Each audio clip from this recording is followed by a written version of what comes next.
talking about them as almost as if they are a friend or a member of the extended family. I think that's when you know that it's working really well. You're listening to the Care Podcast, brought to you by Unique Senior Care. We're here to share honest and practical conversations about how to navigate your care journey.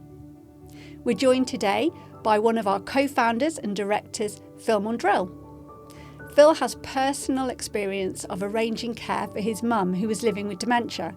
Today we're thinking about what good home care really feels like, not just what it looks like on paper, but the experience and what we might notice when our loved one is getting the care that they deserve.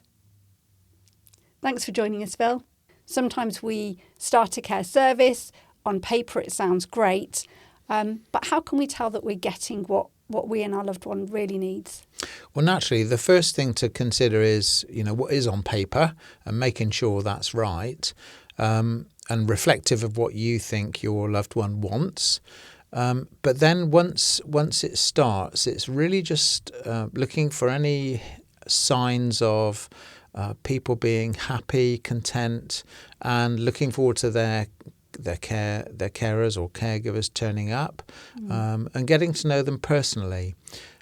Care is not just about task, it's actually about much more than that. It's about companionship, it's about people taking an interest in each other, and it's about making sure that caregivers are carefully chosen, and if things are not working, raising a bit of a flag with the care provider and saying, could we take a look at this?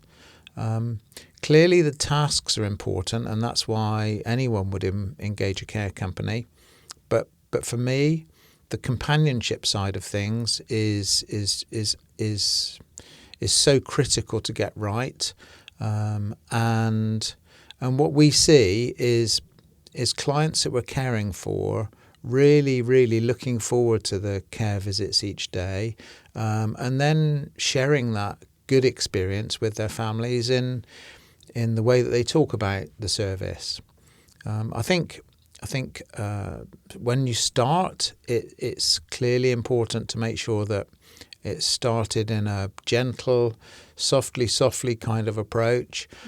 People that need personal care, it's a bit of a step to have someone assist you to the shower and stand alongside you whilst you're having a shower. So I think those first few visits, don't have any big expectations for things to work from day one or from the moment it starts.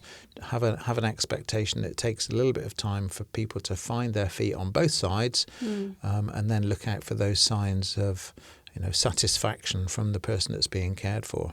And that relationship that's building, I think sometimes you can really see that just by noticing how a carer might smile at the client and they respond back. Those moments that are, like you said, more than just the tasks and the jobs that they've gone there to do. Yeah, and it's nice when people know each other so well that they know someone's preferred routines.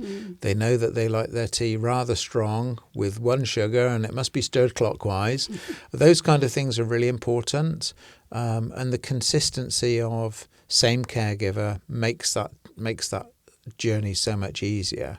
And smiles, it's so important to see people happy and smiling with each other, and understanding what people's preference is and what their daily life consists of. One of the things that you mentioned is that if something isn't right, to flag it with the care provider. Yeah. Because even with the best will in the world, I guess there will be times with a good care provider that things don't work out how you hoped. What might you be looking for in those instances into how they respond to you? I mean, I think, let's not forget this is a human industry, a people industry, where people are mixing with people, and sometimes that doesn't always go smoothly at the start. I think as a care provider, we take our time to choose carefully the kind of person that we think would fit, and listen to any preferences that families or people's loved ones that are using our service might expect. And if you pick up on any hint, what my advice is deal with it quickly, raise the flag as soon as you see it. Don't wait until it gets to a point whereby there's a crisis. It's best to have that regular two-way communication and talk consistently and regularly with your care provider about the service that you're in receipt of. And let's not forget that if it's several calls a day, that isn't always going to be the same person, because people don't work at 7 o'clock in the morning and also at 10 o'clock at night, and they certainly don't work 7 days a week. So introducing other caregivers comes with other things that need to be thought about carefully, that that people have preferences.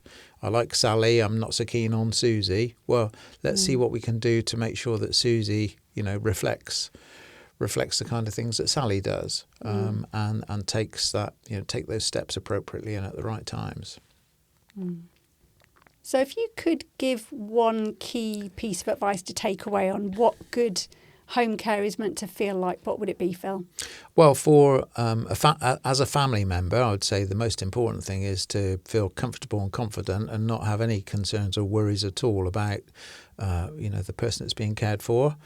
You're putting a service in place, you want it to work, but you also want it to give you the confidence that the client is getting what they want. And I think look out for signs of when it works, when a caregiver becomes a friend. Naturally, it's a professional relationship, but when your loved one starts talking about their caregiver as somebody they really look forward to seeing, and welcoming them into the home, and also talking about them as almost as if they are a friend or a member of the extended family. I think that's when you know that it's working really well. Thank you, Phil, for sharing your wisdom on what good care should really feel like. And thank you to everyone for listening. We hope that you found this episode useful and it's offered you some practical tips and reassurance. I'm Jo Cleary. You've been listening to the Care Podcast, and we hope that you join us on the next episode.